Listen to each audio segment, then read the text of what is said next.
Hello, baby, and welcome back to Words with Wayman. I'm your host, as always, Matt Wayman. Support us on the interwebs, Words with Wayman on Facebook, Words with Wayman on Twitter, and always support our number one sponsor and only sponsor, Fourth City Designs, providing apparel solutions for the people of St. Louis and beyond. If you're not from St. Louis, you can still buy it. Check it out, fourthcitydesigns.com. But let's get into it, everybody.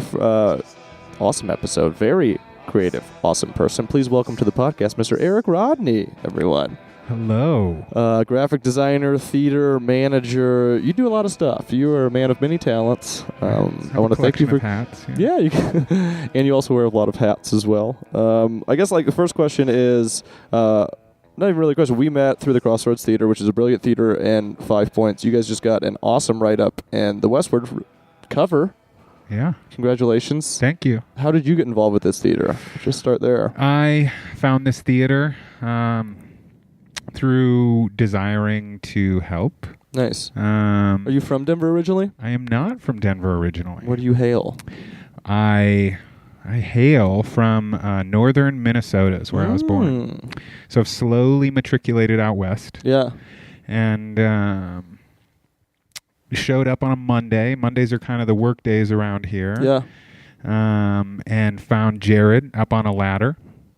As you do a lot. Changing lights, as I do a lot. Yeah. Jared Smart, for the people out there that don't know, former guest on this podcast. Check him out, Jared Smart.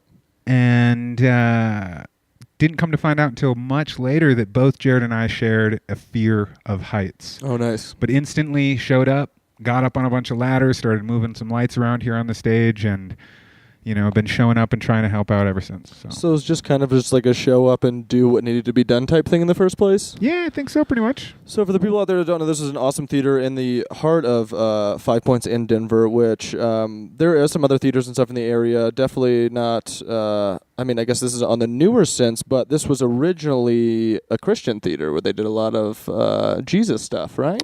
Well, I don't know if you want to say originally. What was it, something before that? 3 years, It has been that. And I think the article kind of goes over that a little bit. Mm-hmm. But it was originally built as a theater. Yeah. One of the coolest theaters I've ever been in. We can talk about exactly how cool it is, especially on something like this. Yeah, we're in it right now, and no one can see it. So we can talk exactly about how all of the details are intricately cool, and everyone should come down and check them out. Everybody should come check it out. 90 traditional black box style theater, about 10-foot ceilings, 100 seats? 7-foot ceilings. There are only 12 chairs in the building. It's very exclusive. Tickets are $655 per show, but well worth it. It's per hour, actually. Yeah, which is weird, but new. Yeah, well, some of the shows last a little longer than an hour. A long time. Normally about 6 to 10 hour shows. Is what we like to put audience members through. Yeah, I think they deserve it. I mean, you pay $655, you want a 6 to 10 hour show. Yeah, because how many Netflix months is that? Yeah. Of just sitting at home by yourself, wasting not sharing time. any space with anyone in the physical realm. Which is the goal. I think so, ultimately. I think if you're playing your cards right. Such a nice theater. What brought you out to Denver? I know that you are. Did you go to college? Did you do the college thing? I did go to college. How'd that go? Well, the knowledge that's trapped in my brain they can never take away from me. We can't get out of there. However, I haven't paid much for it. That's good. I'm very much in debt. Nice. Which I think a lot of people are. Mm-hmm.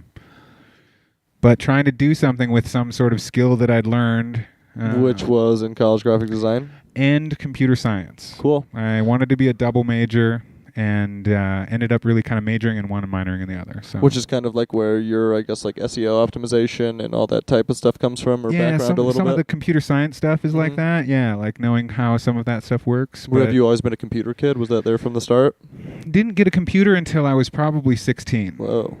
Raised in a box until you were 16? Well, it was a different time. Mm-hmm. The only computers that I had access to were like school computers. So you're playing number crunchers, or where in the world was Carmen Sandiego, maybe in the 5th grade. Love that game. Why hasn't anybody recoded that game? I remember still like on the computers with just like the black and the green text, even from when I was like Oregon really Trail style, right?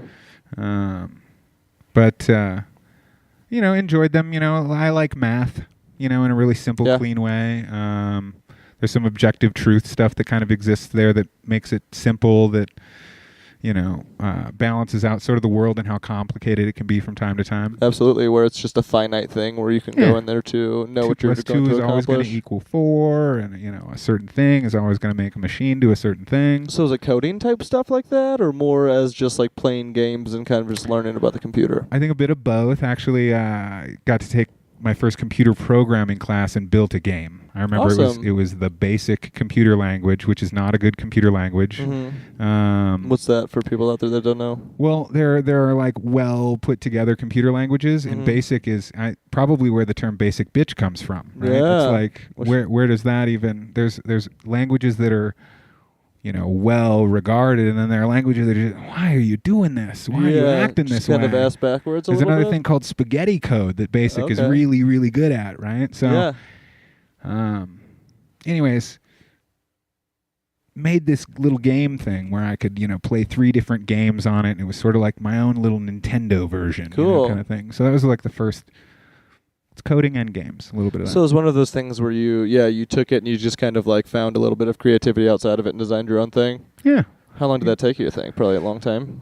I don't know. In high school, maybe a month or something, Cool. Just doing stuff. So that was after you got a computer at your house? Yes. So, post 16, I've got my own computer. The world is good. I'm learning about digits and things and basicness. Which kind of opens the world up to you, I guess, a little bit in just terms of like being able to see that there's all these other people out there on the internet and on the web. Yeah, it was sort of that interesting time. That kind of mid-early 90s was kind of the dial-up times. Oh my gosh, the first internet boom. The world is going to be radically different. Which it is in a lot of senses. I mean, even now, I guess some senses you can make the argument for it being the same, but there's definitely some stuff that has changed. Yeah, everyone's got a screen now. Yeah, so what was your thing in high school? Did you play sports? Did you just kind of like do some other stuff? Hang out? Like what was your deal? I did try to play a couple of sports, but I was just discovering my body at the time. Nice. And found out that I'm like, well, good for you. Hey, aren't we all? Discovering you. And found out that like I have like hyperextendable knees, so I shouldn't probably be in football. So tried basketball for a little while. Eventually, just kind of fell into the art studio, the art room, the art class, making pictures, making movies, claymation movies, little. So the creative drive was there from the start? Yeah, but then the idea of not really wanting to be a starving artist, we glorify all these wonderful artists in art history, but they lived terrible lives and died excruciatingly lonely deaths, and only hundreds of years later does anyone think that they had any idea what they were doing. That's awesome. So I kind of fell in love with the idea of being a working artist. Right? Yeah. Someone who can... keep a roof over their head while they're, focused on that passion. And that's kind of the thing I think a lot of people out there that especially listen to this podcast and do that find, it's like, do you want to put all of your time into, we get a lot of comedians that listen to this podcast, and it's like, do you want to quit your job and just do comedy where comedy's not going to pay for years and years just for the art, or do you want to find something that might be a little bit more of a lateral movement, maybe like advertising or marketing or something where you can use these creative things. Right. And still make some cash. So that's a great thing that you discovered early. Yeah, I tried to make it work, but I find myself now as an independent person. I don't work for a corporation or a company. I think that there are a lot of institutions that sort of stifle that creative thing. It wants to like control it or manipulate it or have it work for advertising or something like that, right? So that's just for like graphic design people that you've worked for. Well, you talk about advertising like in general, right? That's kind of what that does. Like there are really funny, good ads that are out there. There's a lot of garbage too. This is true. So you moved up to Denver, and did you get a job right away? No, I was working remotely, actually. The job that I left in the Midwest didn't want me to leave so bad that they needed that sauce. They needed the sauce. Much so like this they podcast did. Leased a car in my name, and for about a year and a half, I worked remotely for them. And at any moment that they needed me to come back, I would jump in the car and make a 12-hour drive back to the Midwest. Goodness gracious. Just to make a physical presence. But there were a lot of things I could do remotely still. So is it more of like I guess that's not even a freelance thing at that point. That's just still a job thing, right? Well, there's a lot of freedom in that Lansing. Yeah. But it's, I was still, on salary, and I had health insurance and all this and that. But that book also has a final chapter, and I've had to move on and find individual clients and make my way here in Colorado as a freelancer. How did that start out? I mean, how was that in the beginning? Was it daunting? Were you scared? There's a lot of burning the candle at both ends, and I got to tell you, I hurt myself really bad. It's a silly complaint, but my right shoulder from just clicking and clicking and clicking and spending overnighters all night clicking and clicking and clicking and trying to fix things. And yes, I can take on your freelance project, but I also have to be up in the morning to work on this 9 to 5, and so having gone through that, it's not something I really want to do again or again or again, but as an independent artist or a working artist, sometimes those are the things that come up that decide whether you get to continue to live or not, Yeah. So was that like even you just saying that, because there's the opposite of both. It's like, do you want to be the starving artist or like exactly what you're talking about, which is kind of overextending yourself and doing too much just to make the money to be able to live in a way too. And I think that goes back to the choices and decisions that we can make. Do we want to be a starving artist, quote unquote, or do we really want to throw ourselves into our craft and say, you know what, maybe I don't need the superfluous extra things that society will convince me I need. I don't need the extra money for those things, because if I can focus on my passion, whatever, whether it's comedy or design or acting or whatever it is, I'm going to find enough food to stay alive. I'm going to find some juice around the corner to rehydrate me, like when we make these decisions and throw ourselves down on the gauntlet, I think that's really what we're trying to focus on. I would hope so. Yeah. I think that's especially the goal for everybody is able to just be creative, but also find some way to eat and kind of make it along. And I think we're definitely kind of on the younger side, I feel some people that don't get into this craft until later, like you see some comics and stuff like that, or you see a lot of artists and stuff that don't start painting until like they're 30 and 40, and then that's a completely different story. But for something that you've done this long too, there's always like, I should be able to make at least a little bit of scratch off this to live enough to, pursue my creative outlets afterwards. And I believe the more that we sort of stick to our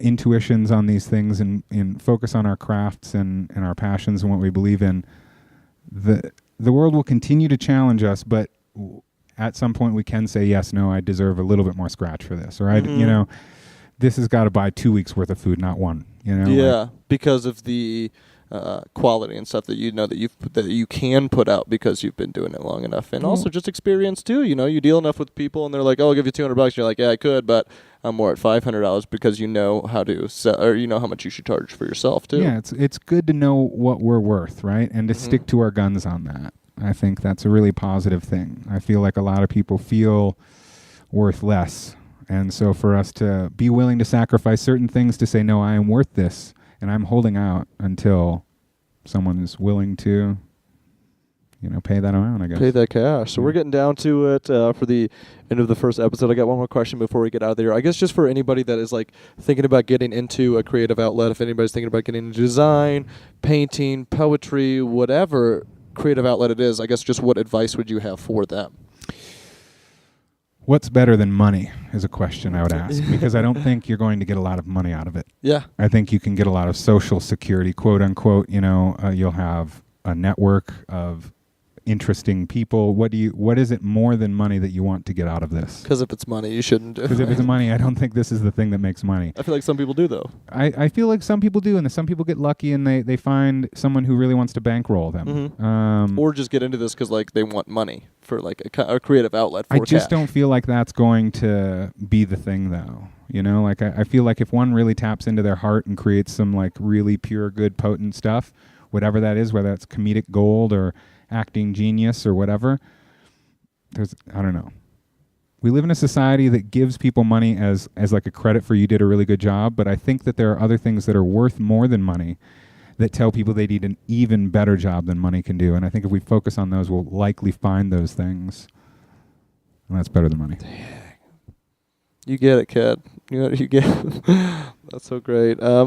Yeah, guys, we're coming down to the end of the first episode, part 1 with Erik, Rodne. Before we get out of here, I guess, any plugs you want to give? I mean, I was absolutely the Crossroads Theater, 5 points. I think I can see we've got like 20 seconds left, so I wanted to talk about the etymology of the word podcast. Yeah. Because it's not necessarily about fishing or necessarily about like someone has broken a bone and that they need to heal from it.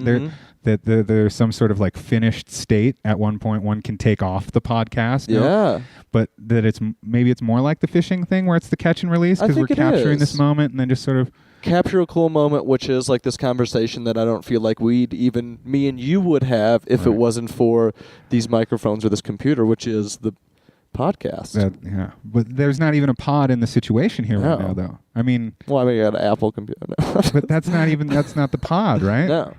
So it's just this thing that's something to be thought about. It's not the most important thing by all means. No, but it should be something to think about, which people out there should think about, but you should also think about tuning into part 2 of this podcast. Thank you all so much out there for listening. Support us online at Words with Wayman on Facebook, Words with Wayman on Twitter. Please support Crossroads Theater, 5 Points in Denver. If you're in Denver, if not, hit them off on the internet, like them on Facebook, everybody. Very awesome theater. Thank you all so much for listening, and we will see you all soon.